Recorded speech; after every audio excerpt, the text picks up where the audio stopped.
Welcome everyone to our monthly video blog. We were talking to someone earlier this morning who was asking us, who didn't know a great deal about Unity, and was asking us what Lent meant for us here at Unity. And since we were a Christian organisation, I'm sort of quoting her, since we were a Christian organisation, did it mean giving up things? And Kimerie was that answered this and said, no, you can, of course, give up if you want to. We're not stopping people from giving up, but it's all about release. It's all about letting go of things and then renewing. It's that idea of making space and then filling that space with something new. But that's enough of me, I think, and I will release things now to Kimerie to tell us more about the Unity idea of Lent, which may be very familiar to some of you, but it's always worth exploring and looking at again. All right, Steve, that's a big subject. How can we keep that quiet and short in just a minute? As you rightly say, it's about release. It's about releasing old beliefs, doubts, fears, a lack of self-worth, that those thoughts that get in the way, that stop us connecting with God within us, that say, I'm not good enough, I'm not worthy, I can't do this. All that sort of negative programming that we take on board as a child.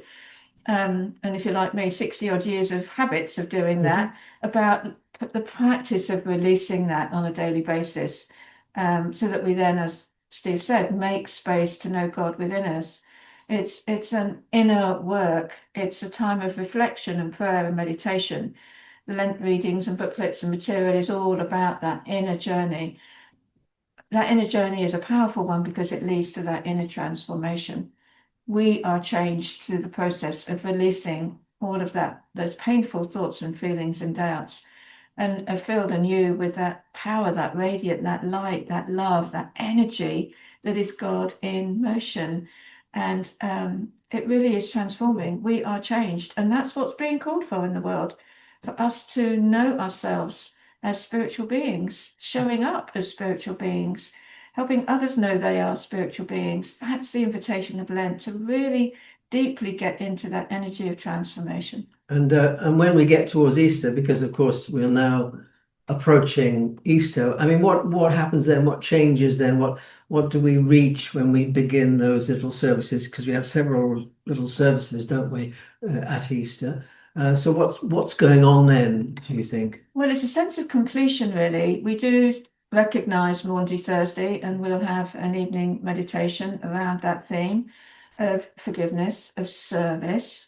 Really, that's the profound act that Jesus gave to the disciples by washing their feet and really honoring, I'm here to serve.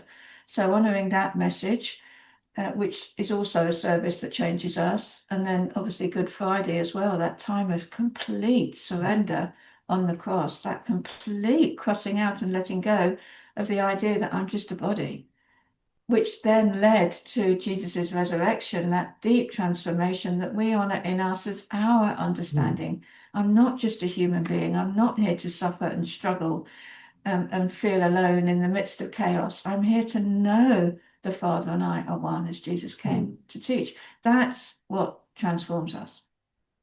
Okay, well, that's probably enough to grapple with for now. Well, we wish you all a good continuing Lenten journey and that sense of things unfolding and blossoming, literally blossoming as we reach Easter and the Easter Day experience. So see you soon and enjoy that journey. Thank you. Bye-bye. Thank you, Steve.